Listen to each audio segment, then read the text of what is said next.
Good morning. Good morning बच्चे, good morning. Good morning तमनिंदर।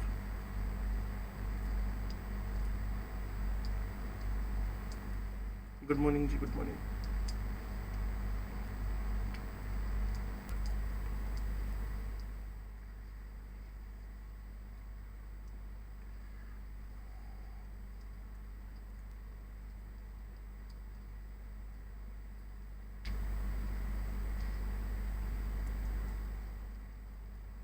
अच्छा, IDs नहीं आ रखी तुम लोगों की?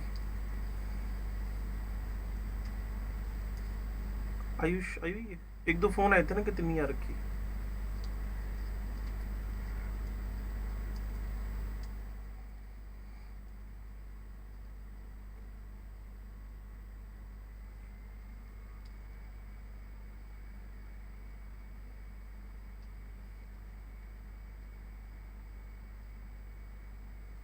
गुड मॉर्निंग अमन। बच्चे तभी कम है ना, आईडीज शायद मिस हुई हैं तभी, क्योंकि अभी 7:45 पे आ जाते हैं मैक्सिमम बच्चे।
Good morning Ravneet.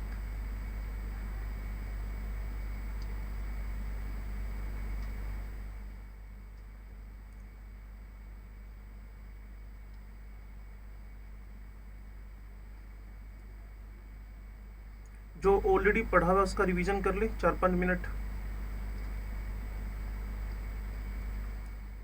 Chiral centre पता ही होगा आपको, स्टीरियोजेनिक सेंटर और स्टीरियो सेंटर, ये सारे एक जैसे वर्ड्स हैं, ठीक है जी।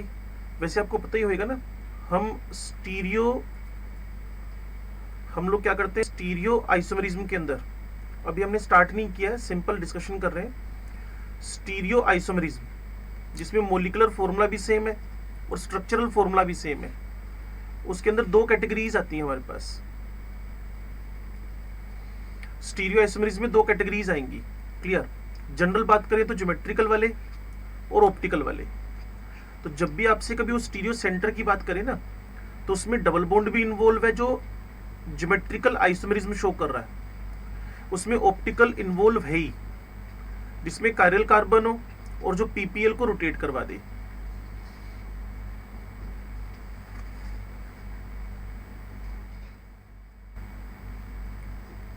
स्टीरियोजेनिक सेंटर का मतलब हो सकता है बच्चों को समझ में आ गया हो, स्टीरियो आइसोमरिज्म। आज मैक्सिमम हम इसका 98% तक एंडिंग कर देंगे बच्चे, क्लियर ना। तो ध्यान से सुनते रहना। कायरल सेंटर, स्टीरियोजेनिक सेंटर और स्टीरियो सेंटर। ज्योमेट्रिकल आइसोमरिज्म भी स्टीरियो सेंटर में इन्वॉल्व है और ऑप्टिकल आइसोमरिज्म भी स्टीरियो सेंटर में इन्वॉल्व है। अभी फिलहाल कायरल सेंटर की बात चल रही है ना, तो उसने क्या कहा, ये रिवीजन है। An atom bonded tetrahedrally to 4 different atoms और ग्रुप्स ऑफ एटम्स, ये बात तो सबको पता है। A chiral center is usually a carbon atom but may be nitrogen, sulfur, phosphorus, silicon, etc. Chiral centers are indicated by an star. क्या करेंगे आप लोग, एक स्टार लगा दोगे, जैसे कार्बन लगाया, ठीक है जी। यहाँ आपने ये स्टार लगाया, यहाँ आपने एच लिख दिया, ये मिथाइल लिख दिया, क्लोरो लिख दिया, ब्रोमो लिख दिया। तो ये आपके पास क्या बन गया है, कायरल सेंटर और कायरल कार्बन। हो सकता है आपको मेरी बात समझ में आ गई हो। नेक्स्ट इसके एग्जांपल्स हैं, हो सकता है आपने अपनी बुकलेट खोली और उसको रीड किया हो, ठीक है जी। Nitrogen tetrahedrally surrounded by methyl, clear, ethyl, n propyl, isopropyl.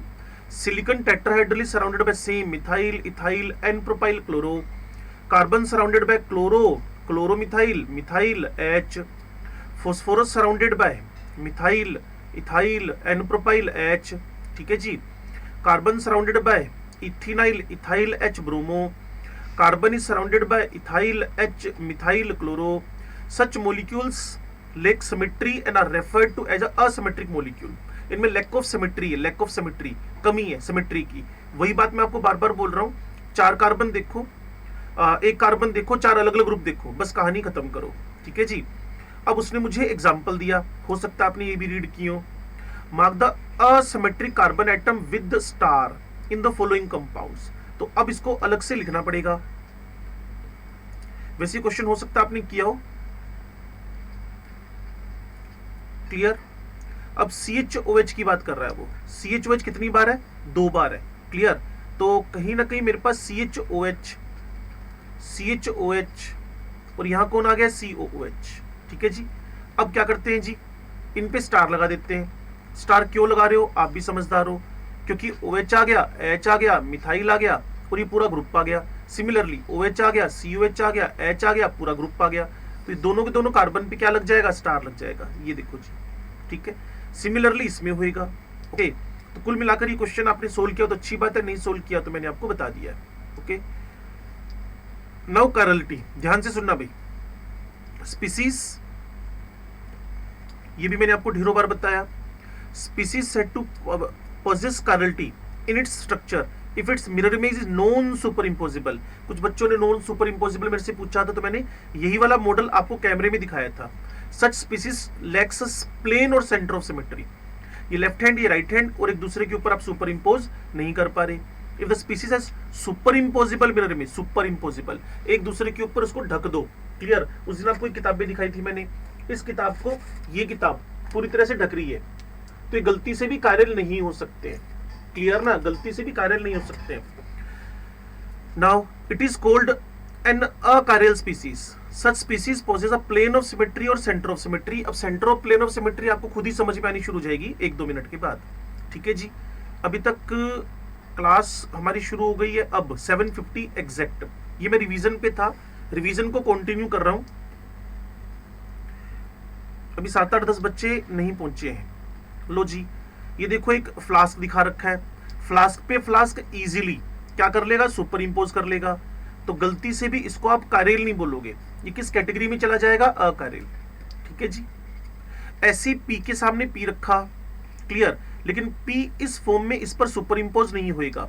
मान लो ये पी है, इसका मिरर इमेज आपके पास ये बन रहा है, तो आप सोचो इसको उठाकर इसके ऊपर रखोगे तो ये क्या बन जाएगा? Non super imposable, clear, non super imposable. लेकिन ए पे ए क्या हो जाएगा? Super impose. बड़ी सिंपल सिंपल सी बातें, क्लियर। थोड़ा सा दिमाग लगाकर, ज्यादा नहीं, हल्का फुल्का ही लगाना पड़ता है, क्योंकि 3D अप्रोच है इसके अंदर ना, ज्यादा नहीं सोचना होता, क्लियर। अब सुनो ध्यान से, नेक्स्ट टारगेट मेरे पास इसी में क्या आ गया? A molecule lacking a centre of symmetry और a plane of symmetry, clear, is likely to be chiral. However, the ultimate test for chirality is always whether the mirror image of the molecule is the same or different।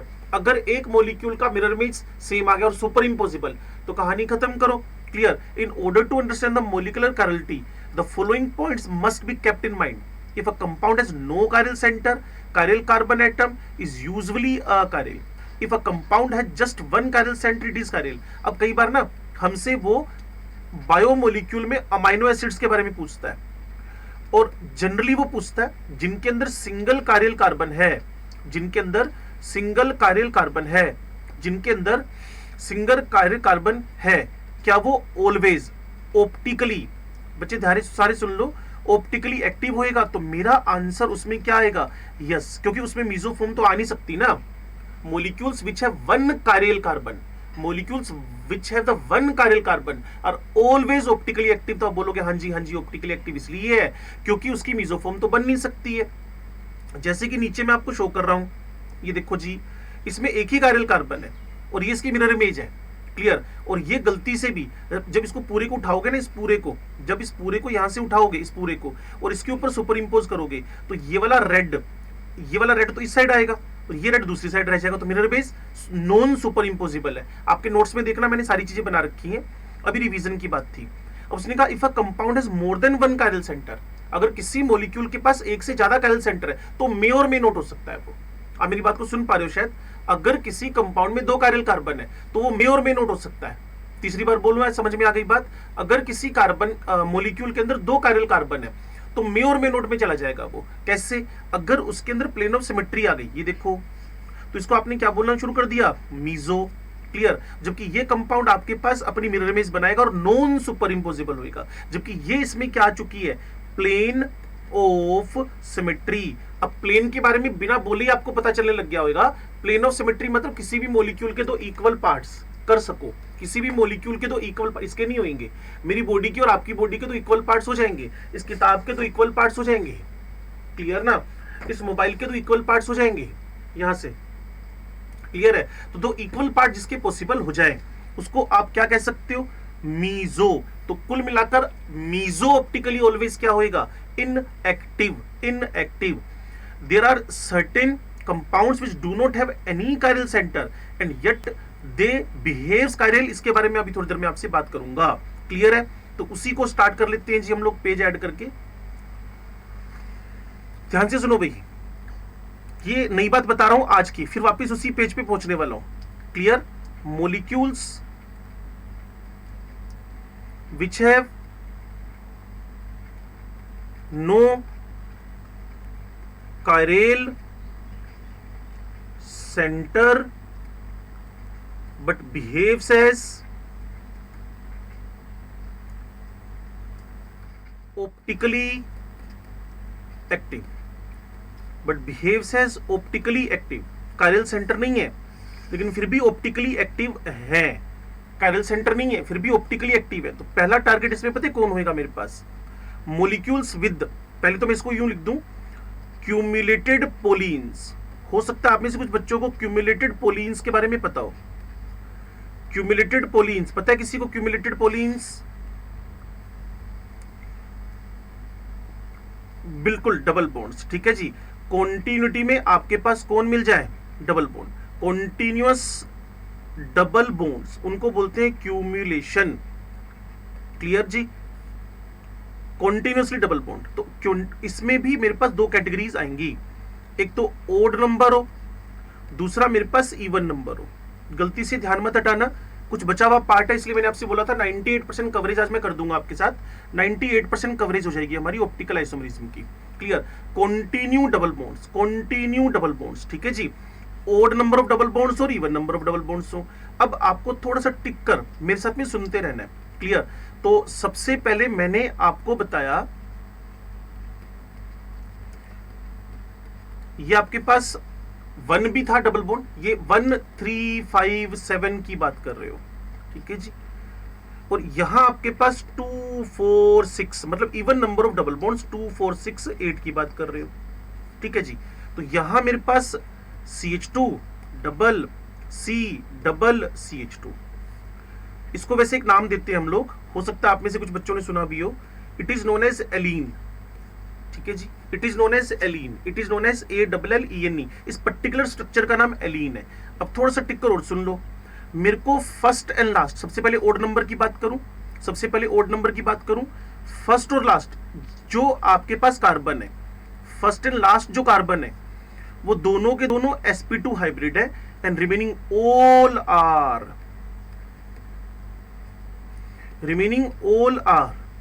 कैसे होंगे? sp। अगर आपको समझ में आ रही तो बहुत अच्छी बात है, नहीं तो चेक करवा देता हूं। sp2 ओके, ये बीच वाला sp है, फर्स्ट एंड लास्ट sp2 है, बाकी सारे के सारे sp हाइब्रिड है। चलो अब थोड़ी सी बात और कर लें, मैंने आपको एक बात और बतानी है। अगर आपको कभी भी ऑप्टिकल आइसोमेरिज्म या स्टीरियो केमिस्ट्री शो करनी है, वापस सुन लो, if you want to show the stereo chemistry in cumulated polyenes. Stereo chemistry से आपका मतलब क्या है? बताया था आपको आज स्टीरियो केमिस्ट्री से मेरा मतलब क्या है, क्लियर? स्टीरियो केमिस्ट्री से मेरा मतलब, अब तक 46 बच्चे आ चुके हैं, थोड़े से लेट ज्वाइन किए हैं, अभी तक मैंने रिवीजन ही किया था बच्चे, किसी का नुकसान नहीं होने दिया। स्टीरियो केमिस्ट्री का मतलब क्या है? स्टीरियो केमिस्ट्री का मतलब है geometrical and optical isomerism. Stereo chemistry का मतलब क्या है? ज्योमेट्रिकल। वैसे आपको बताऊं, स्टीरियो केमिस्ट्री में कॉन्फॉर्मेशन भी आते हैं, स्टीरियो केमिस्ट्री में कॉन्फॉर्मेशन भी आते हैं। याद आ रहा है कुछ? स्टीरियो केमिस्ट्री में कॉन्फॉर्मेशन, कॉन्फॉर्मेशन समझ में आता है आपको? हाँ, eclipse form, staggered form, skew form, gauche form, वो किस में आते हैं? स्टीरियो में। तो अगर कोई कह रहा है स्टीरियो सेंटर, तो समझ लो डबल बॉन्ड का डिस्कशन भी कर रहा है, मतलब सिस ट्रांस की बात भी कर रहा है। और ऑप्टिकल है तो आरएस की बात, डीएल की बात, इन सब की बात भी कर रहा है। ठीक है जी, तो आगे बढ़ूं मैं इसमें। अभी तक मैंने नया कुछ नहीं पढ़ा है, अब शुरू किया नया मैंने। क्लियर? मैंने आपसे क्या कहा कि molecules which have no chiral centre but behaves as optically active. आपने कहा ठीक है। मैंने कहा पहले क्यूमुलेटेड पॉलीइंस, आपने कहा ओके।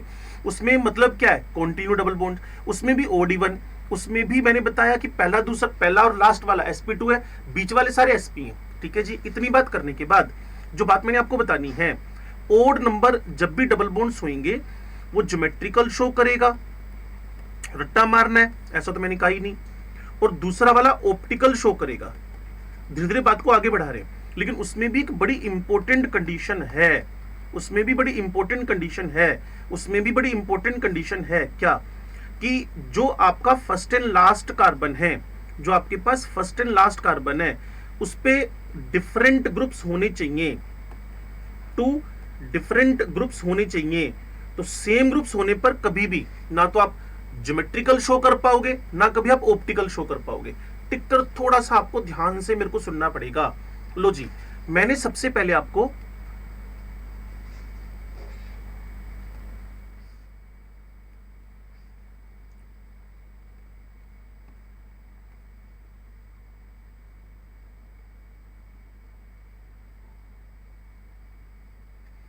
हाँ जी,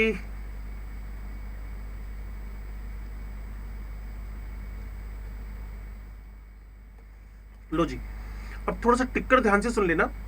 सबसे पहले ज्योमेट्रिकल की बात शुरू हुई। यहां H है, यहां मिथाइल है, C डबल है। ठीक है जी, लो जी, यहां भी H है, यहां मिथाइल है।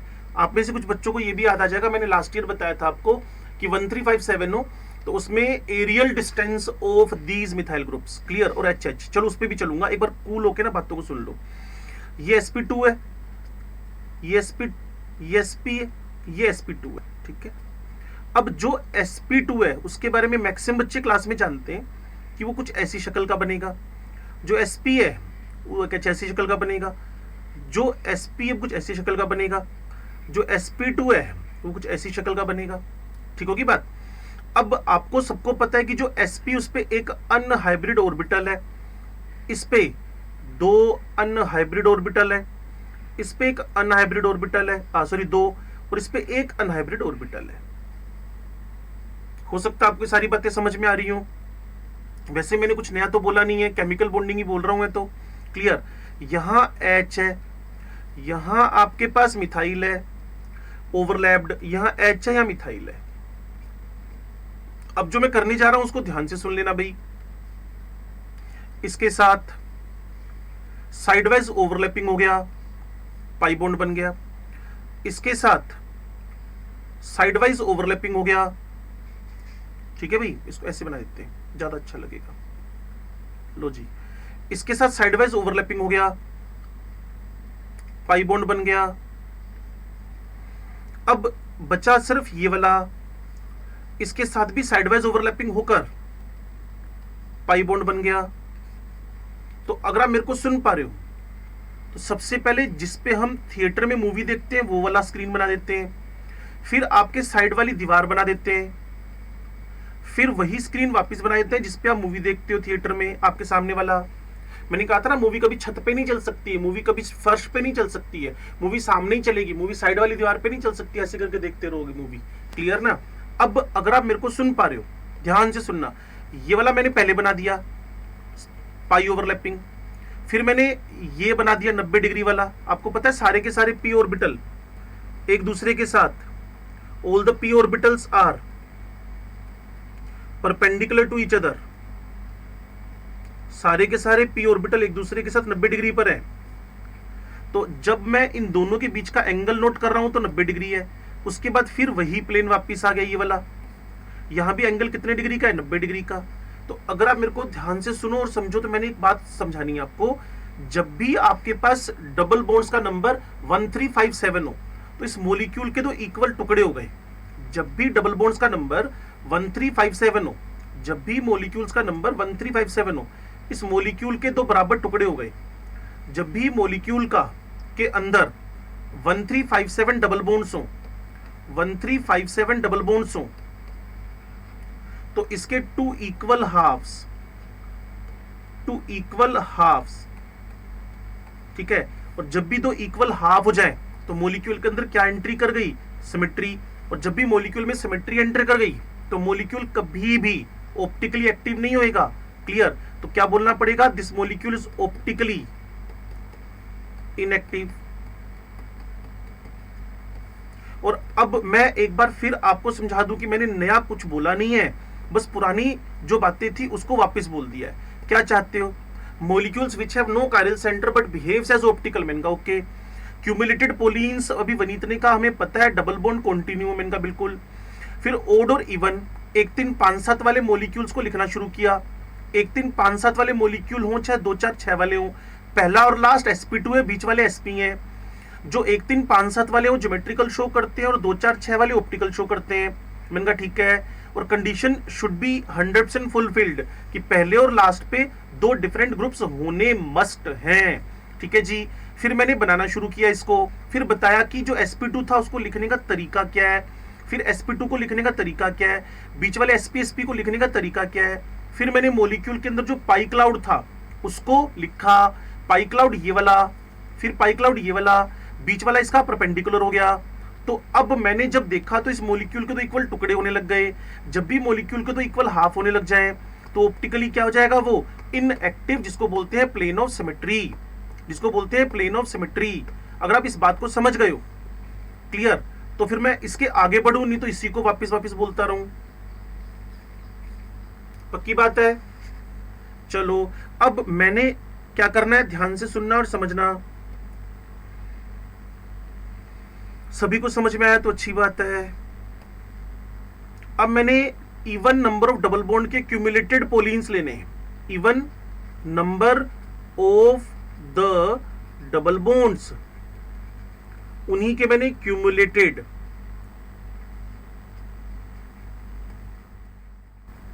पोलीन्स लेने हैं। ठीक है जी, शुरू करते हैं काम। Condition should be 100% fulfilled. कौन सी वाली? सिर्फ मुझे पता है कौन सी वाली। अरे भाई फर्स्ट एंड लास्ट पे, हाँ डिफरेंट ग्रुप होने चाहिए। क्लियर?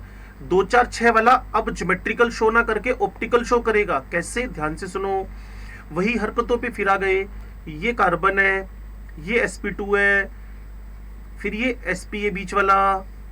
क्लियर? फिर sp2 है, यहां आपने क्या लगा रखा है? H, यहां मिथाइल, यहां H, यहां मिथाइल। क्लियर? और आप इतना भी जानते हो कि ये वाला कार्बन पे एक अनहाइब्रिड ऑर्बिटल है और इस वाले पे 2 अनहाइब्रिड ऑर्बिटल है और इस वाले पे एक अनहाइब्रिड ऑर्बिटल आपके पास है, अनहाइब्रिड। तो जो मैं आपको कहना चाहता हूं उसको ध्यान से सुनना। इसका इसके साथ साइडवाइज ओवरलैपिंग हो गया और इस वाले का इस वाले के साथ साइडवाइज ओवरलैपिंग हो गया। और आपको पता है कि 2 p ऑर्बिटल, एक इस तरीके से आया, दूसरा इस तरीके से आया। ये एक दूसरे के 90 डिग्री पे होंगे, अगर आपको समझ में आ रहा हो तो। जब एक दूसरे के 90 डिग्री पर आ जाए, 90 डिग्री का एंगल बन जाए, तो इसके अंदर गलती से भी प्लेन ऑफ सिमेट्री नहीं होएगा। अगर किसी में प्लेन ऑफ सिमेट्री नहीं आया, अगर किसी में प्लेन ऑफ सिमेट्री नहीं आया तो वो ऑप्टिकली क्या बन गया? एक्टिव। तो ये सारी मगजमारी हमें करनी पड़ती है 20 मिनट लगाकर, लेकिन बच्चे उसको फिर आधे मिनट में सोल्व कर देते हैं। 4 ऑप्शन देखते हैं। एक कायरल कार्बन वाला बच्चों का क्वेश्चन था कल भी, आज भी और इससे पहले भी। हमें कैसे पता चलेगा ऑप्टिकली एक्टिव है? You should see first the chiral carbon 1। Clear? ये ऑलवेज ऑप्टिकली एक्टिव होएगा if we have the two centres और two chiral carbon, but meso तो वो नहीं होएगा, अदरवाइज होएगा। फिर अगर डबल बॉन्ड का नंबर 2 4 6 हो तो ऑप्टिकली एक्टिव होएगा। इतना आसान काम है। हम लगाते हैं 2-2 घंटे, बच्चा बाद में इसको 2 मिनट में सोल्व कर देता है सारी बातों को कि 2 कायरल कार्बन हो, पीओएस हो, मीजो हो, तो ऑप्टिकली क्या हो जाएगा, इनएक्टिव हो जाएगा। तो कुल मिलाकर 1357 वाले क्यों ऑप्टिकली इनएक्टिव हैं, क्योंकि उसमें पीओएस है, और 246 वाले क्यों ऑप्टिकली एक्टिव हैं, 246 वाले क्योंकि उसमें पीओएस नहीं है, क्योंकि वो एक दूसरे के परपेंडिकुलर है। यही सेम कहानी मैंने आपको बताना है। पिछले पेज पे चलते हैं, और यही फोकस हमारा चल रहा था। मैंने कहा था इसके बाद मैं पढ़ाना शुरू करता हूं। कुछ ऐसे मॉलिक्यूल्स हैं जिनके अंदर कायरलिटी नहीं है, बट वो कायरल फिर भी है, ऑप्टिकली एक्टिव फिर भी है, क्योंकि उनके अंदर किस चीज का लैक करता है, प्लेन ऑफ सिमेट्री का लैक करता है। ठीक है जी। हो सकता है इतना डिस्क्रिप्शन ना दे, यहां मैंने सारी बातें आपको खुलकर बता दी हैं। Clear. For example consider the following substituted allene. ये एलीन है आपके पास, ठीक है जी, ये आपके पास एलीन है। ओके ये इसके अंदर दो डबल बॉन्ड्स हैं, है तो क्यूमुलेटेड ही, 2 डबल बॉन्ड लगातार आगे। यहां सारी बातें उसने लिख रखी हैं जो मैंने बताई थी, मैं पढ़ ही देता हूं इसको।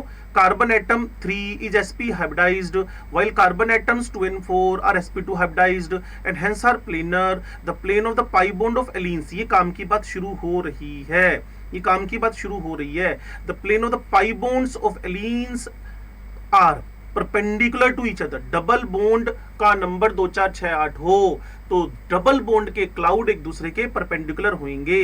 This geometry of pi bonds cause the group attach to the end carbon atoms to line perpendicular plane. तो इस पूरे का कंक्लूजन निकाल दूं, 2 पाई क्लाउड एक दूसरे के 90 डिग्री पे हैं, कहानी खत्म। 2 पाई क्लाउड 2 4 6 में एक दूसरे के 90 डिग्री पर हैं। फिर इसने इसको दिखाया इस तरीके से, ये 90 डिग्री दिखाया फिर इसने। क्लियर। और जब 1 3 4 6 हो, 1 3 5 7 हो, तो उसमें आपके पास क्या होएगा, एक दूसरे के परपेंडिकुलर ना होकर उसमें 2 इक्वल हाफ्स बन जाएंगे। अब उसने बड़ी सिंपल बात बोली है, अकेला एलीन, अकेला मतलब सब्स्टिट्यूट ना हो, अकेला allene, different substituent on the end carbons atom are chiral, unsubstituted allene is achiral. जो अनसब्स्टिट्यूटेड हो, इसी की नकल करते हुए, इसी की नकल करते हुए, इसी की नकल करते हुए हमने काम और किया। ध्यान से सुनना बच्चों, इसी की नकल करते हुए हमने काम और किया। क्या हमने यहां पे 1 3 5 7 इनको बोलते हैं बाइफिनाइल्स, इनको बोलते हैं बाइफिनाइल्स। लेकिन बाइफिनाइल से आगे भी मैं जा सकता हूं। क्लियर। टर्फिनाइल्स, टेट्राफिनाइल्स, अभी बाइफिनाइल की बात चल रही है। और आपको एक बात बड़ी सिंपल वे में मैंने समझानी है। बाइफिनाइल में, बाइफिनाइल में, बाइफिनाइल में इस सिंगल बॉन्ड के अराउंड फ्री रोटेशन हो रहे हैं, वो तो होते ही होते हैं। इस बाइफिनाइल में सिंगल बॉन्ड के अराउंड फ्री रोटेशन हो रहे हैं। जब ये बाइफिनाइल सब्स्टिट्यूटेड हो जाए, यहां मिथाइल लगा दो, यहां क्लोरो लगा दो, यहां मिथाइल लगा दो, यहां क्लोरो लगा दो, और सबसे इंपॉर्टेंट बात, जब ये एक दूसरे के 90 डिग्री पर हो, मीन दोनों फिनाइल एक दूसरे के परपेंडिकुलर हों, दोनों फिनाइल। बच्चे बड़े सिंपल वे लो ना, 2 4 6 8 के डबल बॉन्ड्स हो, 2 4 6 की ही बेंजीन रिंग हो। क्लियर। 1 3 5 7 के डबल बॉन्ड और 1 3 5 7 में ही बेंजीन रिंग हो। तो जब वो एक दूसरे के 90 डिग्री पर है, ये घूम तो लगातार रहा है जैसे पंखा घूम रहा है, तो यहां बड़े बड़े ग्रुप्स लगा रखे हैं, methyl methyl, chloro chloro. Clear. तो जब 90 डिग्री पे आए ना, तो वहां जब इसकी रोटेशन पर्टिकुलर 90 डिग्री वाला, उसके अंदर प्लेन ऑफ सिमेट्री का लैक हो गया, प्लेन ऑफ सिमेट्री गायब हो गई, तो वो ऑप्टिकली क्या बन जाना है, एक्टिव बन जाना है, ऑप्टिकली एक्टिव बन जाना है। वापस उसी पेज पे लेके चलता हूं, ध्यान से सुनना और समझना। मैंने क्या बोला आपसे, ये मेरे पास एक स्ट्रक्चर पड़ा है बाइफिनाइल्स, इसने बड़ा लिमिटेड कहा है, मैं बाइफिनाइल को लिमिटेड नहीं अनलिमिटेड कर रहा हूं। नॉट ओनली द बाइफिनाइल्स, जहां भी 2 4 6 8 बेंजीन रिंग इसी फॉर्म में जुड़ी हो, समझे। Biphenyls of such type are also optically active since they do not possess the plane of symmetry. लेकिन मैं फिर आपको बता दूं, देखने में जैसा लग रहा है, एक्चुअल ऐसा है नहीं। ये एक दूसरे के 90 डिग्री पर होंगे, तभी ये ऑप्टिकली एक्टिव होएगा, क्योंकि उनको काटना, उनको डिवाइड करना, उनके अंदर प्लेन ऑफ सिमेट्री लाना इम्पॉसिबल हो जाएगा। आप समझ रहे हो जो पोस्चर मैं बना रहा हूं यहाँ पे हाथों का, ये दोनों एक दूसरे के 90 डिग्री पर है। अगर दोनों बेंजीन ऐसी हो गई या दोनों बेंजीन ऐसी होगी तो कट जाएंगी। बेंजीन ऐसी होनी चाहिए, क्लियर ना, एक दूसरे के परपेंडिकुलर। तो अगले पेज पर चलते हैं, ध्यान से सुनना भाई। अभी सारी बातें ऑलरेडी आपसे डिस्कस हो चुकी हैं, कोई भी इसमें लड़ाई झगड़ा है ही नहीं। प्लेन पोलराइज लाइट क्या है, क्लियर।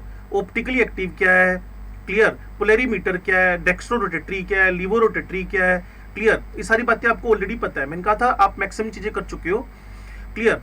उसके बाद ये किस किस पे डिपेंड करता है, जब इतना पढ़ लिया तो पता ही होएगा। नेचर ऑफ द मॉलिक्यूल, कार्यल है कि नहीं है। कॉन्सेंट्रेशन, वो मैंने आपको एक फॉर्मूला बताया था, उसमें बच्चों ने मेरे से पूछा था देवेश ने कि सर क्या लिखा है ये, तो मैंने यहाँ थीटा लिख दिया, या थीटा ये वाला कोई स्पेसिफिक कंडीशन में नहीं है। और सी कॉन्सेंट्रेशन है, एल ऑब्जर्वेशन ट्यूब की लेंथ है इन डेसीमीटर, ऑब्जर्वेशन ट्यूब की लेंथ है इन डेसीमीटर, ऑब्जर्वेशन ट्यूब की लेंथ है इन डेसीमीटर। मैं बार बार आपसे बोल रहा हूं, कुछ चैप्टर ऐसे हैं जो कन्वेंशनल है, ऐसे कैसे ही चलते रहते हैं। फिर उसके बाद एनिंचोमेरिज्म क्या है, सब बच्चों को पता है, क्लियर। उसके बाद ये दो हाथ जो आपके सिनॉप्सिस के फ्रंट पेज पे बने हुए हैं, क्लियर, इसको कायरलिटी बोला हुआ है। और फिर मैंने एनिंचोमर और डायस्टीरियोमर का कल आपको डिफरेंस समझा दिया था, क्लियर है। लो जी, एसेंशियल कंडीशन फॉर एनिंशियोमरिज्म, तो आपको पता है एसेंशियल कंडीशन क्या है। मैं तो इस पूरे का 3 वर्ड्स में आंसर ढूंढ रहा हूं, the lack of plane of symmetry, the lack of element of symmetry, बस कहानी खत्म। कहीं भी एनिंशियोमरिज्म चाहिए तो सिमेट्री नहीं होनी चाहिए कंपाउंड के अंदर। The essential condition for a molecule to exhibit enantiomerism is that the molecule should possess chirality, dissymmetry in its structure, it may or may not contain stereogenic carbon. भी आया था ना, जो भी मैंने समझाया 1 2 3 4 जो 2 4 6 वाले, उसमें स्टीरियोजेनिक कार्बन था ही नहीं। हो तो ठीक बात है बच्चे। कंक्लूजन, सर ऑप्टिकली एक्टिव कौन होएगा, एक कार्बन वाले ऑलवेज होंगे, 4 ग्रुप अलग लगे हों, 2 कार्बन वाले हो भी सकते हैं, नहीं भी हो सकते हैं। और इसके अलावा अगर कार्यल कार्बन ही ना हो तो कम से कम लेकोप्लेन ऑफ सिमेट्री हो, वो कौन है, 2 रिंग, 4 रिंग, 6 रिंग और 2 डिफरेंट ग्रुप्स। इसके अलावा 2 4 6 वाले डबल बॉन्ड, बट फर्स्ट और लास्ट पे डिफरेंट ग्रुप्स। बस इतनी सी कहानी है। उसके बाद ये देखो जी, तभी मैंने कहा था मैक्सिमम चीजें हम पढ़ चुके हैं। ये लो जी, ये उसने बताया 2 ब्यूटेनॉल। 2 ब्यूटेनॉल में इतना तामझाम करने की नीड नहीं है, मैं तो इसको काट रहा हूं, नो नीड। बस यहाँ कार्यल देखो, बोल दो ऑप्टिकली एक्टिव है। इसको देखो, लो जी, ये तो हमारा लैक्टिक एसिड है, ढेरों बार बनाया, ये कुछ करने की नीड नहीं है, फालतू के झंझटों में मत फंसो, बस कार्यल है, ठीक है जी। अब हमें कहा गया रिप्रेजेंटेशन ऑफ स्टीरियो, एक तो आपको था वेज डैश, ये भी आपको समझ में आ गया। फिशर प्रोजेक्शन, ये भी मैंने आपको समझाया, ठीक है जी। उसके बाद वो फिशर प्रोजेक्शन की आरएस नेमिंग के बारे में फोकस कर रहा है, तो मैंने कहा जी आरएस नेमिंग पे फोकस करने के ये रूल, जो पेज नंबर ये आपके पास है 6, मैं इस पूरे पेज नंबर 6 को रिजेक्ट कर रहा हूं। हमने इसका गोल्डन रूल बना लिया, हमने इसकी ट्रिक बना ली है, नो नीड, इस पेज की पूरे की नीड नहीं है हमें, क्लियर। 6 नंबर पेज को ये ना घुमा, मैंने बताया था ना कि घुमाकर देखो, ये करो वो करो, नो नीड। बस आप सिंपल आरएस नेमिंग का गोल्डन रूल लगाओ। गोल्डन रूल अमृत बताएगा, गोल्डन रूल क्या है RS naming of the Fischer projection.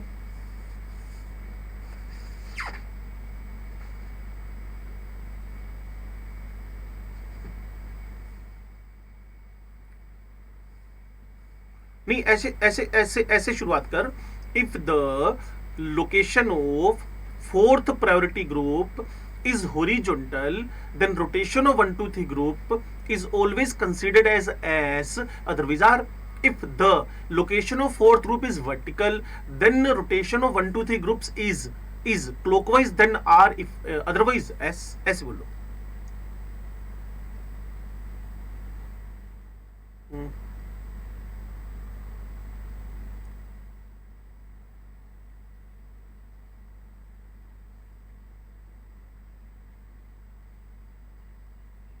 बस परफेक्ट है, परफेक्ट है, परफेक्ट है, परफेक्ट है, बिल्कुल परफेक्ट है, ठीक है जी, हाँ जी बोलो। बिना 90 डिग्री की तो बन ही नहीं सकता, नहीं तो प्लेन आ जाएगा उसके अंदर। मान लो वो एक दूसरे के पैरेलल में पड़े हो, ऐसे ऐसे, तो अकार्यल हो जाएंगे। वो तो जब भी हम बोले ना दीज बाइफिनाइल्स आर कार्यल, तो बाय डिफॉल्ट ही बाय डिफॉल्ट ही बाय डिफॉल्ट ही वो 90 डिग्री पर लेकर ही चलने हैं आपको, नहीं तो हो ही नहीं पाएगा। ये देखो ये सारा आरएस नेमिंग की मगजमारी करवा रहा है आपको। तो फिर मैं आपसे कह रहा हूं कि 7 नंबर पेज भी मैं रिजेक्ट कर रहा हूं, ठीक है ना। इस पेज को भी आपको पूरा बिल्कुल टाइम नहीं खराब करना पढ़ने में, सारी बातें आपको ना शॉर्ट ट्रिक्स के थ्रू पता है। छठे और 7वें पेज पे दिमाग ही नहीं लगाना बिल्कुल भी आपने, ठीक है जी। ये भी सारी चीजें वही समझा रहा है कि फिशर प्रोजेक्शन की आरएस नेमिंग कैसे करें, ये देखो ये सारा वही समझा रहा है। तो पेज नंबर 8 पे भी मैंने क्या लिख दिया है, नो नीड। तो 3 पेज है जिसकी आपको कोई नीड नहीं है, कम से कम बुकलेट से सिनॉप्सिस से पढ़ने की तो कोई नीड नहीं है। नोट्स पढ़ लेना, ट्रिकी मेथड से सोल्व हो जाएगा, ठीक है। फिर उसके बाद इसने आरएस नेमिंग करवा दी, ये सारे के सारे। तो अब इसके ये एग्जांपल कर लेना सारे के सारे ना। Arrange the following ligands in decreasing order of priority. इनको डिक्रीजिंग ऑर्डर ऑफ प्रायोरिटी में डाउट्स हो में से पूछ लेना, अभी हम इसको नहीं कर रहे हैं, हम बचा हुआ काम समेट देते हैं ना। फिर इनकी आरएस नेमिंग कर देना तीसरे वाले की, ठीक है बच्चे। उसके बाद चौथे वाले की आरएस नेमिंग कर देना, कर दोगे ना इनकी आरएस नेमिंग, या कर दी? चलो वेरी गुड। तो अब 6 से लेकर 9 पेज तक तो आपके पास कुछ ऐसा बचा नहीं। अब डिस्कशन जो चला रहा हूं उसको ध्यान से सुनना, इसके फॉर्मूले हैं, मैं इसको यहां लिखने जा रहा हूं, साथ साथ मैं आपको समझाता जा रहा हूं। बच्चे ध्यान से सुनो, हेडिंग पता ही क्या है, number of possible stereo isomers. Focus करना, कम से कम 10 मिनट का इसमें टाइम लगेगा, और गलती से भी ध्यान उधर मत कर लेना। Number of possible stereo isomers in compound containing different number of stereogenic number of possible stereoisomers in compound containing different number of stereogenic carbon atoms। ध्यान से सुनो, पहली बात, अगर मॉलिक्यूल के दो इक्वल हाफ नहीं हो रहे हों, clear, if no two equal halves of the molecule, two equal halves of molecule, तो इसमें मीजो तो आएगा ही नहीं कभी भी। बच्चे अगर किसी मॉलिक्यूल के तो इक्वल हाफ नहीं हो रहे तो मीजो तो नहीं आएगा ना उसके अंदर। कल पढ़े, अगर कुछ समझ नहीं आ रहा तो। ये कौन था नहीं आ रहा? देवेश। ठीक है, मुझे लगता तुम सोते नहीं रहते हो, मुझे बताया था किसी ने, भूमि बता रही थी कि सारे बच्चे सोते रहते हैं क्लास में। तुमने नहीं बोला?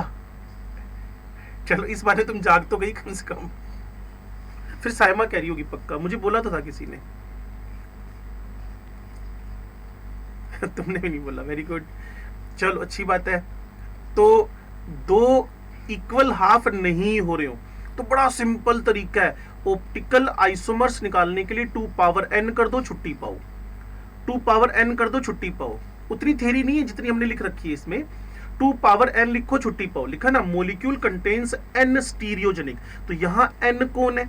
Stereogenic carbons, stereogenic carbons, stereogenic carbons है, ठीक है। चेक करने के लिए मान लो आपको इस छोटा सा मॉलिक्यूल दे दिया, H है, मिथाइल है, क्लोरो है, ब्रोमो है, कहते जी इसके कितने ऑप्टिकली एक्टिव स्ट्रक्चर बनेंगे। बच्चे स्मार्ट है, कहते जी optically clear, optical isomers 2 power 1 is equal to 2। और पूछने लग गए सर कौन कौन से बनेंगे। मैंने कहा पूछ ही रहे हो तो एक R बनेगा, एक S बनेगा, एक डेक्स्ट्रो बनेगा, एक लीवो बनेगा, आंसर आ गया।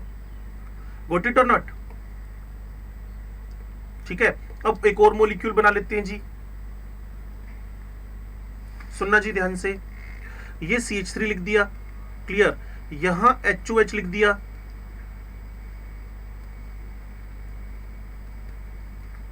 यहां फिर HOH लिख दिया, और यहां COH लिख दिया। इस मॉलिक्यूल के तो इक्वल हाफ हो रहे हैं। ये 2 कार्यल है कि नहीं है? अब इसमें प्लेनो सिमेट्री की लाइन तो डाल नहीं सकते, तो सिंपल ऑप्टिकल आइसोमर निकालने हो तो 2 पावर 2 इज इक्वल टू क्या आ जाएगा? 4। पहले तो इसके रेफरेंस में RS आएंगे, फिर इसके रेफरेंस में RS आएंगे। आंसर आ जाएगा। बना के बताऊं, आर आर पहला, एस एस दूसरा, आर एस तीसरा, एस आर चौथा, ये आ गए। समझे क्या? ये चार बन जाएंगे इसके। तो कुल मिलाकर अगर मॉलिक्यूल में दो इक्वल हाफ नहीं हो रहे हो, पहले मॉलिक्यूल चेक करना चाहिए, first end last end match ही नहीं कर रही, ये वाला इससे मैच ही नहीं कर रहा, तो पक्का दो इक्वल हाफ तो होंगे नहीं, फिर कार्यल गिनो बस और 2 पावर n करके ऑप्टिकल आइसोमर्स बना दो। अब दूसरी प्रॉब्लम की तरफ बढ़ते हैं। क्लियर? अगर मॉलिक्यूल के दो इक्वल हाफ्स हो रहे हों, लो जी दूसरी प्रॉब्लम ये रही, the molecule contains n stereogenic carbon atoms where n is even and it has plane of symmetry, plane of symmetry, plane of symmetry। तो थोड़ा सा मेरे साथ सुनना बात को ध्यान से, जहां भी आपके पास प्लेन ऑफ सिमेट्री आया, ये दूसरी कंडीशन जनरेट हो गई है। क्लियर? मॉलिक्यूल के दो इक्वल हाफ हो रहे हैं, equal halves are possible, molecule के दो इक्वल हाफ पॉसिबल हो रहे हैं, तो वहां भी मेरे पास जो स्टीरियोजेनिक सेंटर्स हैं, जो मेरे पास स्टीरियोजेनिक सेंटर्स हैं, जो मेरे पास स्टीरियोजेनिक सेंटर्स हैं, वो कितने इवन नंबर में। क्लियर? तो एक तो एक्टिव फॉर्म बनेगी ए, दूसरा मीजोफॉर्म बनेगी, उन दोनों का सम करके, उन दोनों का सम करके, उन दोनों का सम करके हम टोटल ऑप्टिकल आइसोमर्स बताएंगे। क्लियर है? तो एक्टिव आइसोमर्स कितने बन रहे हैं? 2 raised to power n-1, और मीजोफॉर्म्स क्या बन रहे हैं? Clear? Meso m 2 raised to power n/2-1। ठीक है जी। और टोटल इन दोनों का टोटल करोगे तो आपके पास a प्लस m करके ऑप्टिकल आइसोमर्स बन जाने हैं। बच्चे कहेंगे सर एग्जाम्पल से क्लियर करो, मेरे साथ टिके रहोगे तो एग्जाम्पल भी क्लियर हो जाएगा। वही उठाए, कौन सा वाला? Tartaric acid, COOH, OHH,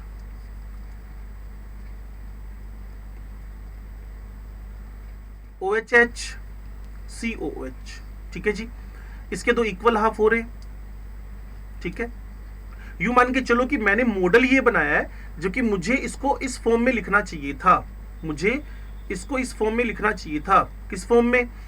CHOH, CHOH, और यहां COOH, और यहां भी COOH। फिर मैं आपको क्वेश्चन देता how many optical isomers are possible, तो फिर आप इसको एक्सपेंड करके लिखते अलग अलग तरीकों से। उससे पहले हमें इसके एक्टिव आइसोमर्स निकालने हैं। 2, ठीक होगी बात? How many chiral centres? 2, 2 power 2-1, 2 power 1 कितना आ गया? 2। मीजो निकाल लें, 2 पावर 2-1, 2 पावर 0-1। तो अगर आप थोड़े से भी समझदार हो, और वो हो मुझे पता है, क्लियर, तो कल हमने इसके 3 ही स्ट्रक्चर बनाए थे और मीजो के ऑप्टिकल बनाने के लिए मना किया था। मीजो के अंदर मैंने हाइलाइटेड पोर्शन में आपसे लिखवाया था कि मीजो के अंदर एनिंशोमेरिज्म नहीं होती है, क्योंकि इसके अंदर कौन आ गया? Plane of symmetry. कोई चाहेगा इसके मैं अलग अलग स्ट्रक्चर बना दूं, तो मैं अलग अलग स्ट्रक्चर बना के आपको दे देता हूं, अलग अलग स्ट्रक्चर बना के दे देता हूं। लो जी, और ये मेरे पास अगला स्ट्रक्चर इसका हो गया। वैसे इसकी नीड नहीं होती है, हम तो जानबूझ के पंगे ले रहे हैं ताकि आपके दिमाग तक सारी अप्रोचेस क्लियर हो जाएं, सारी की सारी अप्रोचेस क्लियर हो जाएं। लो जी, ये 3 बन गए। ये इसका अगर याद हो आपको, ये दोनों एक दूसरे के एनेंशियोमर्स हैं।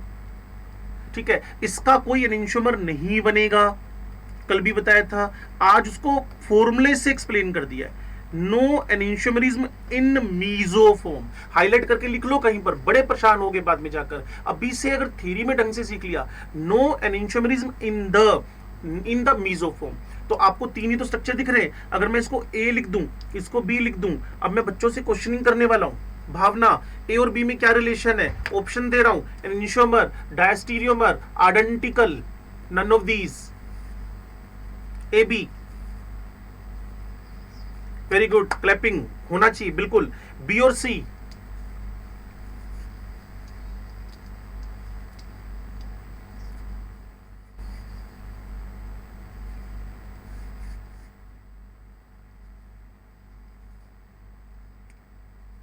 भावना के साथ सभी जा रहे हैं। बी एंड सी क्या है, एनेंशियोमर है, और ए का एनेंशियोमर बनाए। मीजोफोम में एनेंशियोमरिज्म हो ही नहीं सकता है क्योंकि वो ऑप्टिकली एक्टिव ही नहीं है। हाँ, वो ऑप्टिकली एक्टिव ही नहीं है। क्लियर? तो बच्चे अगर मेरी बात को ढंग से क्लियर कर गए तो उनको सबसे पहले क्या चेक करना होता है, उनको सबसे पहले चेक करना होता है, उनको सबसे पहले चेक करना होता है मॉलिक्यूल के तो इक्वल पार्ट हो रहे हैं कि नहीं हो रहे। नहीं हो रहे, क्या करें? कारिल सेंटर गिनो, 2 पावर n लगाओ, छुट्टी करो, मीजो तो आएगा नहीं। अगर मॉलिक्यूल के तो इक्वल टुकड़े हो रहे हो, इक्वल हाफ हो रहे हो, तो पक्का मीजो आएगा। तो फिर एक्टिव और मीजो दो टाइप बनेंगे, एक्टिव और मीजो दो पार्ट बनेंगे। एक्टिव और मीजो, मेरे लिखे हुए पे ज्यादा ध्यान देना, बुक सिनॉप्सिस में बाद में ध्यान दे लेना, मेरे लिखे हुए पे ज्यादा ध्यान देना क्योंकि मैंने थोड़ा टेक्निकली लिख दिया इसको। Active meso, active 2 power n-1 है, और जो मीजो है 2 पावर n/2-1 है। दोनों का sum optical isomer sir, with example मैंने आपके दिमाग में डालने की कोशिश की है। क्लियर हुई बात? ये क्या मैं आगे बढ़ूं? Last and final,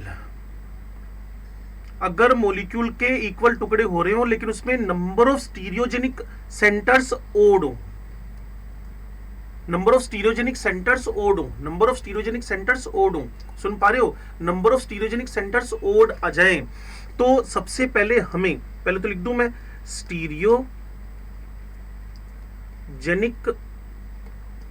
centres odd.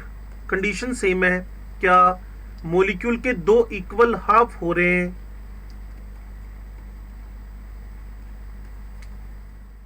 ठीक है जी। यहां भी वही हालत, एक्टिव बनेंगे, मीजो बनेंगे, और टोटल जो सम होएगा, जो सम होएगा, जो सम होएगा वो आपके पास एक्टिव प्लस मीजो आ जाएंगे, मतलब ऑप्टिकल आइसोमर्स आ जाएंगे। तो थोड़ा सा ध्यान से अगर हम जाना चाहें तो बात को क्लियर करें।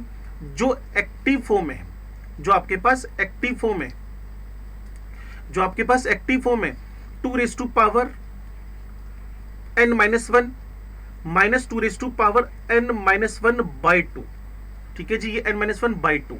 क्लियर? और जो आपके पास मीजो फॉर्म्स है, जो आपके पास मीजो फॉर्म्स है वो ये सेम कॉपी कर लेना, ये सेम कॉपी कर लेना। मीजो फॉर्म्स के लिए मैंने आपको बार बार बोला है 2 पावर n-1/2 को कॉपी कर लेना, ठीक है जी, 2 पावर। और अगर किसी को ऑप्टिकल आइसोमर बनाने हो तो दोनों का सम होएगा। बच्चे समझदार हैं, सम करने में दोनों कैंसिल हो जाएंगे, तो 2 पावर n-1 ऑप्टिकल आइसोमर निकल के आ जाएंगे। सर एग्जाम्पल दो, बिल्कुल देंगे जी, बिना एग्जाम्पल के तो हम चल ही नहीं सकते। ध्यान से सुनना, उसमें एक बड़ी इंपॉर्टेंट बात और बताऊंगा, आपको शायद पैरेलल में दिख रहा होगा, जो हमारी बुक ने दिया उसी एग्जाम्पल को मैं उठा रहा हूं।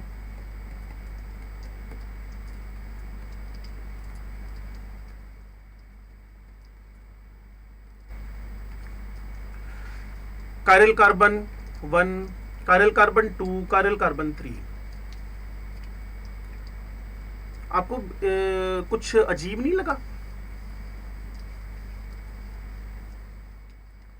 चलो मैं ही बता देता हूं, नींद में लग रहे हो, ये कुछ अजीब नहीं लग रहा आपको क्या? हाँ, ये तो कह रहा हूं मैं आपसे, ये तो कह रहा हूं। अब जो बात मैं आपको बताने वाला हूं ध्यान से सुनना।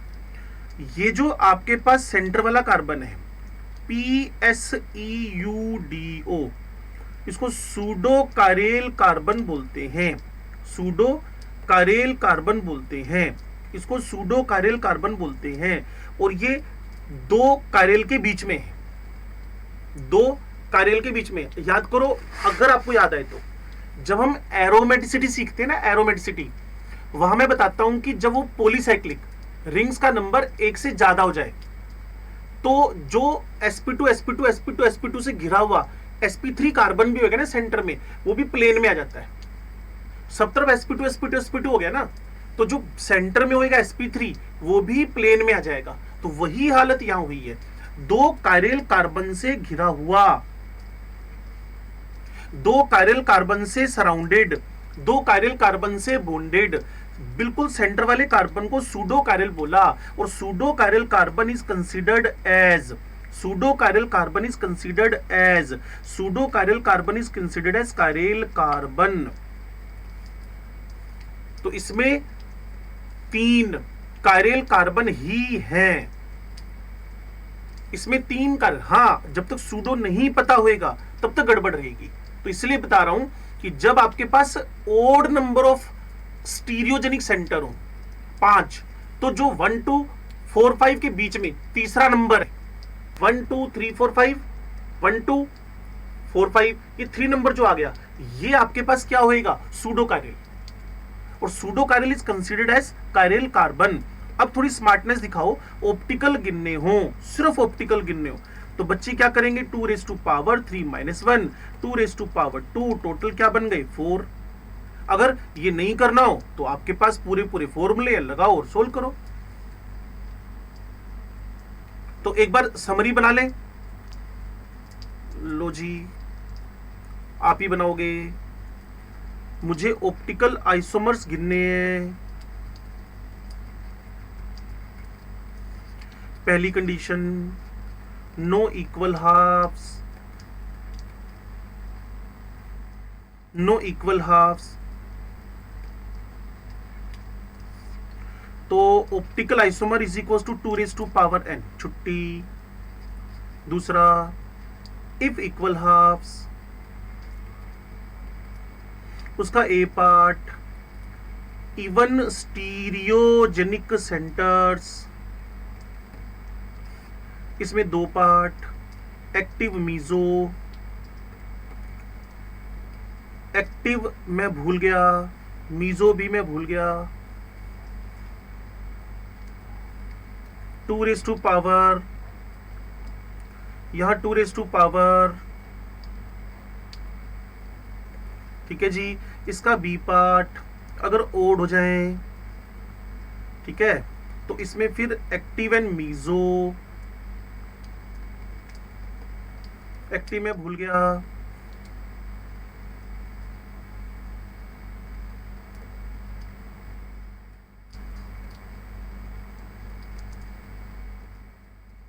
मीजो, इनका जब सम करोगे तो ऑप्टिकल आइसोमर्स आपके पास आ जाएंगे। ये समरी बन गई है। अगर आप मेरी बात को समझ गए, सुन गए, तो बहुत अच्छी बात है। ठीक है जी।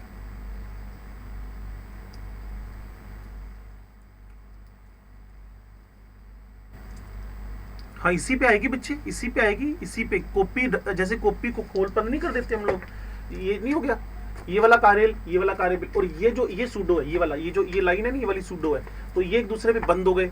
बंद होते ही इसकी वजह से इसमें क्या आ गई? प्लेन ऑफ सिमेट्री आ गई। समझ गया ना? उसके बाद सब इंपॉर्टेंट टर्म्स में मीजो सब बच्चों को पता है क्या होता है। क्लियर है बच्चे? मीजो पता नहीं क्या होता है कि बताना पड़ेगा, है ना? तभी तो मैंने कहा था 98% कवरेज आज हो जाएगी हमारे पास। रेसमिक सबको पता है क्या होता है। और एक डबल डॉल्फिन और एक्सप्लेन कर दूं क्या है। डबल डॉल्फिन आपको बताना रिजोल्यूशन, रिजोल्व करना ना, सेपरेशन करना। क्लियर है? ध्यान से सुनते रहना एक एक बात को। बस मतलब आज की क्लास में नई बातें तो क्या ही है, ऑप्टिकल आइसोमर्स का नंबर गिनना, क्लियर ना, ऑप्टिकल आइसोमर्स का नंबर गिनना, सूडो कायरल कार्बन बताना, और रिजोल्यूशन अब नया बता रहा हूं मैं आपको।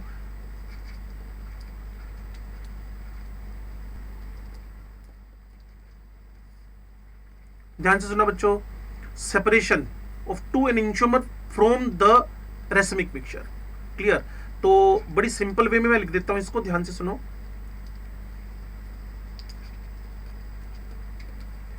Separation of dextro laevo forms from the racemic mixture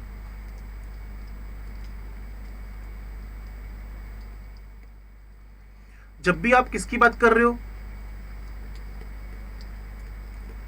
racemic mixture की, उसमें से डेक्स्ट्रोलीवो का सेपरेशन, उस पूरी फिनोमिनन को हम बोलते हैं resolution. The process of separating two enantiomeric foam each other is called the resolution. A racemic mixture is thus said to be resolvable. On the other hand, meso doesn't undergo. meso तो compound है ना यार, meso mixture थोड़ी है कोई यार। अगर किसी शुगर एंड वाटर होएगा तभी तो सेपरेशन होएगा। शुगर में से किसका सेपरेशन करोगे? अकेली शुगर में से किसका सेपरेशन करोगे?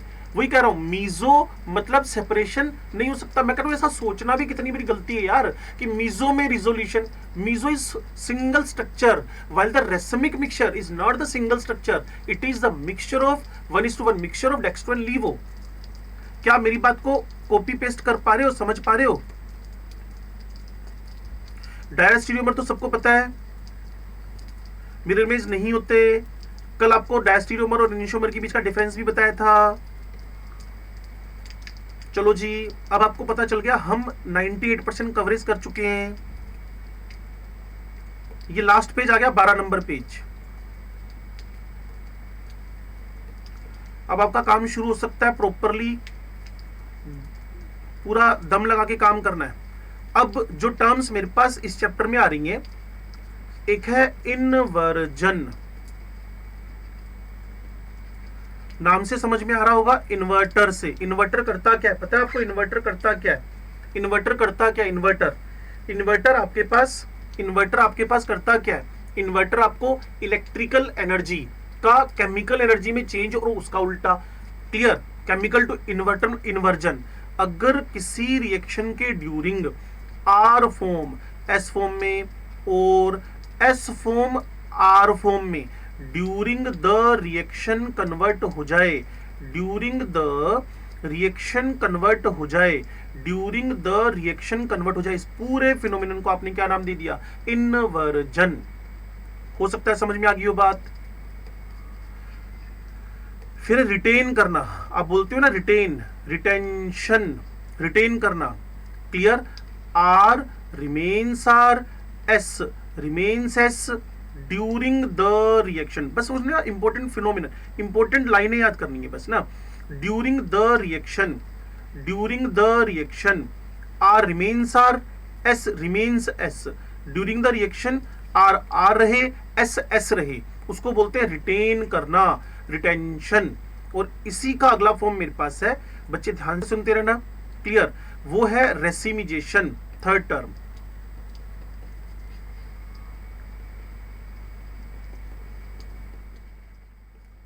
रेसमाइजेशन भी बोल सकते हो, रेसिमिजेशन भी बोल सकते हो, अपना अपना प्रोनाउंसिएशन है। टर्म नहीं बिगड़ेगी, फंडामेंटल नहीं बिगड़ेगा। क्लियर? ड्यूरिंग द रिएक्शन क्या हो? क्लियर? यहां रिएक्टेंट लिखा हुआ है, गलती से भी ध्यान मत हटाना। मैं आपको पिछले 8 दिन और ये 2-4 दिन और निकल गए, इसमें बार बार बोल रहा हूं। 23, 24, 25 3 दिन अभी और है हमारे पास। Clear? During the reaction, reactant जब प्रोडक्ट में बदले, रिएक्टेंट जब प्रोडक्ट में बदले, रिएक्टेंट जब प्रोडक्ट में बदले तो 1:1 का डेक्स्ट्रोलीवो फॉर्म बना दे। ये कौन चिल्ला रहा है भाई? अमृत की आवाज लगती थी मेरे को ये। रिएक्टेंट जब प्रोडक्ट में बदले 1:1 डेक्स्ट्रोलीवो बन जाए, तो अब मैंने क्या कहा? When reactant change to the product, और 1:1 के 2 प्रोडक्ट बन जाए डेक्स्ट्रोलीवो। इस पूरे फिनोमिनन को आपने क्या नाम दे दिया? It is known as the racemization. इसका मैं एग्जांपल देता हूं, आपको मजा आएगा सुन के, ध्यान से सुनना।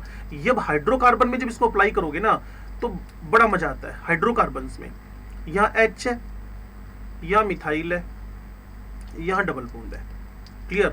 जब मैं 11वीं क्लास को पढ़ा रहा हूं, बड़ा मन करता है इसको समझाने का। क्लियर? लेकिन जब आप ड्रॉपर समझा रहे होते हो तो ऑलरेडी समझा ही देते हो, क्योंकि वो पढ़ चुके होते हैं। वो अपनी केमिस्ट्री स्टार्ट करने से पहले ऑर्गेनिक वो ऑप्टिकल कर लेते हैं बच्चे। इसमें हाइड्रोजन जोड़ना है मैंने, तो मेरे को कोई बच्चा बता पाएगा ये वाला कार्बन कायरल है कि नहीं है? जिसको मैंने ब्लू से टिक किया वो कायरल है कि नहीं है? चलो, सारे बच्चे कह रहे हैं कायरल है, बहुत बढ़िया बात है। अब हाइड्रोजन जो जोड़ना है वो इस मिथाइल H पे जुड़ेगा कि डबल बॉन्ड पे जुड़ेगा? ठीक है। और आपको पता है ये CH2 sp2 हाइब्रिड है और प्लेनर है, ये पता है, और अकारेल है। ठीक है। तो पता है क्या हुआ, जिसपे हमने कोई अटैक नहीं किया वो भाई साहब तो टिके रह गए। जिसपे हमने कोई अटैक नहीं किया मिथाइल एच पे, वो तो टिके रह गए। ये तो कारेल था, कारेल का कारेल रह गया, इसमें तो कोई छेड़खानी हमने की नहीं। लेकिन जब sp2 हाइब्रिड कार्बन पे, पता नहीं आप मेरे को सुन पा रहे हो कि नहीं, जब मैंने sp2 हाइब्रिड कार्बन पे, जब मैंने sp2 हाइब्रिड कार्बन पे अटैक करवाया, जब मैंने sp2 हाइब्रिड कार्बन पे अटैक करवाया, तो अटैक की पॉसिबिलिटीज दो हो गई हैं। क्लियर? अटैक की पॉसिबिलिटीज दो हो गई हैं। अटैक की पॉसिबिलिटीज दो हो गई हैं, क्योंकि किसी भी फ्लैट स्ट्रक्चर पे, किसी भी फ्लैट स्ट्रक्चर पे फ्रंट साइड से भी और बैक साइड से भी, किसी भी फ्लैट स्ट्रक्चर पे फ्रंट साइड से भी बैक साइड से भी, किसी भी फ्लैट स्ट्रक्चर पे दो साइड से अटैक पॉसिबल है। तो वही हुआ, वही हुआ, वही हुआ। जो तुमने हाइड्रोजन जोड़ना था वो यहां, क्लियर, या फिर इस तरीके से। बच्चे कहते फर्क क्या है? फर्क तो तुम्हें दिख ही रहा होगा कि जो अकारेल था अब वो क्या बन चुका है? कारेल। अभी कारेल हो गया ना बच्चे, ये वाला जो आपके पास sp2 था, अब ये क्या बन चुका है? कारेल। तो जब भी कभी पूरी केमिस्ट्री में ये ऑलवेज की ट्रिक लगा देना, जब भी कभी कोई अकारेल कारेल में बदले, पूरी केमिस्ट्री में ये वाला जो लाइन मैं आपको बोल रहा हूं यूनिवर्सल 100% अप्लाई कर देना, हमेशा काम आएगी। जब भी कभी कोई अकारेल कारेल में बदले तो गारंटी लिख के दे देना उसको कि वहां रेसमाइजेशन होएगा ही होएगा। क्लियर? तो आप सोचो कि जब आप इस कंपाउंड को लिखकर चले, इसका हाइड्रोजनेशन करवाया, जो ऑलरेडी कारेल था दैट रिमेन सेम, लेकिन जो अकारेल था वो जब दो स्ट्रक्चर बना रहा है, एक दूसरे का, पहला दूसरे का, जो पर्टिकुलर स्टार लगा रखा है, अपोजिट फॉर्म बना हुआ है, एच का जुड़ने का चांस तुम्हारी साइड भी और तुमसे दूर भी, क्योंकि स्ट्रक्चर प्लेन था ना, इधर भी जुड़ सकता है, इधर भी जुड़ सकता है। तो एच को मैंने दोनों साइड जोड़ने की कोशिश की है, तुम्हारी साइड भी और तुमसे दूर भी। अब मैं तुमसे क्वेश्चन करूं, ये दो कंपाउंड बने, इनका रिलेशन क्या है?